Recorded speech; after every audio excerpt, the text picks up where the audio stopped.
নমস্কার বন্ধুরা, অর্পিতাস গার্ডেনে তোমাদের সবাইকে স্বাগত। গরমের একটা সুন্দর ফুল গাছ হলো এই অ্যালামন্ডা গাছ। খুব সামান্য পরিচর্যায় সম্পূর্ণ গরমকাল জুড়ে প্রচুর ফুল দেয়। আজ আমি তোমাদের দেখাবো কিভাবে খুব সহজেই এই অ্যালামন্ডা গাছের কাটিং থেকে এক বা একাধিক চারা তৈরি করা যায়, আর সেই চারা কিভাবে প্রতিস্থাপন করব আজকের এই ভিডিওতে আমি তোমাদের সেটাই দেখাবো। ভিডিওটা যদি তোমরা মনোযোগ সহকারে সম্পূর্ণ দেখো তাহলে কিন্তু তোমাদের নার্সারি থেকে আর অ্যালামন্ডা গাছের চারা কিনে আনতে হবে না। তোমরা বাড়িতেই অনেক বেশি অ্যালামন্ডা গাছ তৈরি করে নিতে পারো। দেখো, এই অ্যালামন্ডা গাছের চারা তৈরি করার জন্য আমরা কিন্তু কখনোই এই যে ডগার দিকের কচি সবুজ যে ডালগুলো, এই ডালগুলো ব্যবহার করব না। চারা তৈরি করার জন্য আমরা সবসময় এরকম মোটা যে ব্রাউনিশ ডালগুলো আছে সেই ডালগুলো ব্যবহার করব। দেখো, আমি এরকম মোটা এবং ব্রাউনিশ যে ডালগুলো, সেই ডালগুলো থেকে বেশ কিছু ডাল কেটে নিয়েছি। এই ডালগুলো কেটে নেওয়ার পর দেখো, এই যে ডালের নিচের দিকে যে পাতাগুলো আছে সেই পাতাগুলো একটা কাঁচির সাহায্যে আমি এইভাবে কেটে নিচ্ছি।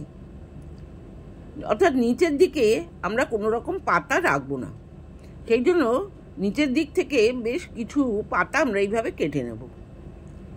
এইভাবে আমি বেশ কতগুলো ডাল চারা তৈরির জন্য তৈরি করে নিয়েছি। দেখো, আমি বেশ কতগুলো ডাল এইভাবে তৈরি করে নিয়েছি। এরপর নিয়ে নেব একটা পাত্রে পরিষ্কার বেশ কিছুটা জল। এবার এই জলের মধ্যে যে ডালগুলো আমরা নিলাম সেই ডালগুলো এইভাবে ডুবিয়ে দেব। আমাদের খেয়াল রাখতে হবে, এই ডালগুলো যখন আমরা ডোবাবো তখন জলটা আমরা এমন পরিমাণে নেব যাতে ডালের 3টে গাঁট অন্ততই জলের নিচে থাকে, কারণ ওই গাঁটগুলো থেকেই কিন্তু মূলগুলো বেরোবে। এইভাবে আমরা 3 সপ্তাহ থেকে 25 দিন রেখে দেব। এই 25 দিন বা 3 সপ্তাহ রাখার মাঝে আমরা কিন্তু জলটা চেঞ্জ করব। আমি এখানে 10 দিন অন্তর অন্তর এই জলটাকে চেঞ্জ করেছি। চেঞ্জ করার ফলে কিন্তু রুটটা খুব তাড়াতাড়ি তৈরি হয়ে যায়। দেখো, আমরা যদি যে পিচ কালারের যে অ্যালামন্ডা গাছ হয়, সেই পিচ কালার ফুলের গাছের যদি চারা তৈরি করতে চাই তাহলে কিন্তু আমাদের বেশি ডাল ব্যবহার করতে হবে, কারণ পিচ কালারের ফুলের সাকসেস রেট এই হলুদ অ্যালামন্ডার থেকে কিন্তু অনেকটা কম থাকে। দেখো, ঠিক 3 সপ্তাহ পর এইভাবে রুটগুলো কিন্তু তৈরি হয়ে গেছে, অর্থাৎ আমাদের অ্যালামন্ডা গাছের চারা তৈরি হয়ে গেছে। এখন আমাদের কাজ হলো এই চারাগুলোকে প্রতিস্থাপন করা। দেখো, প্রথমেই তোমাদের বলেছি আমাদের অ্যালামন্ডা গাছ কিন্তু খুব অল্প পরিচর্যায় আমাদের প্রচুর ফুল দেয়, কিন্তু এই অ্যালামন্ডা গাছের প্রধান শর্তই হলো ওয়েল ড্রেনেজ ব্যবস্থা, অর্থাৎ আমাদের টবে যেন একদম জল না দাঁড়ায়।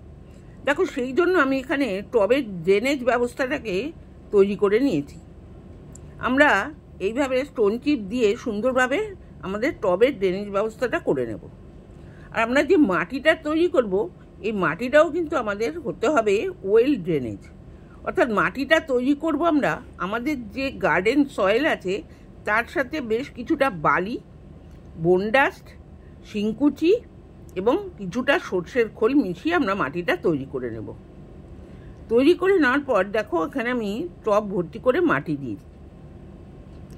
দিয়ে দিলাম।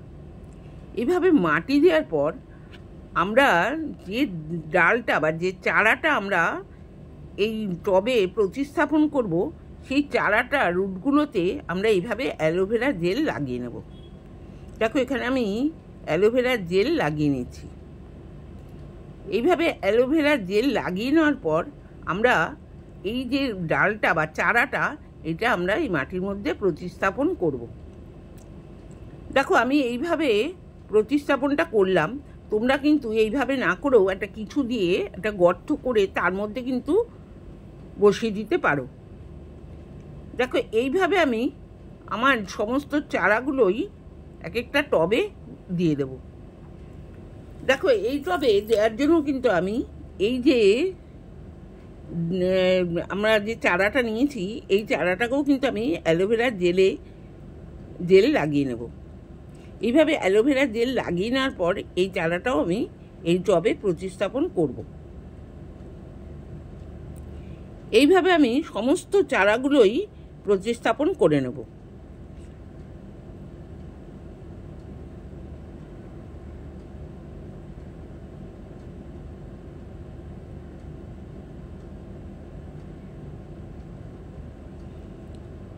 এইভাবে প্রতিস্থাপন করে নেওয়ার পর আমরা কিন্তু টব ভর্তি করে জল দেব। আমরা কিন্তু টবে ভর্তি করে জল দেব।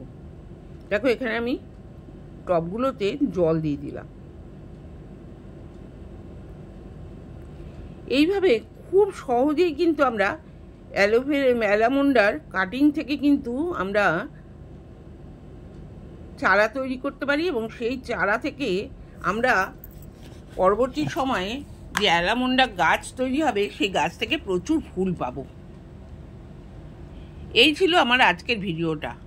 আমার ভিডিওটা যদি তোমাদের ভালো লেগে থাকে তাহলে কিন্তু অবশ্যই একটা লাইক এবং শেয়ার করো, কমেন্ট করে তোমাদের মতামত জানিও।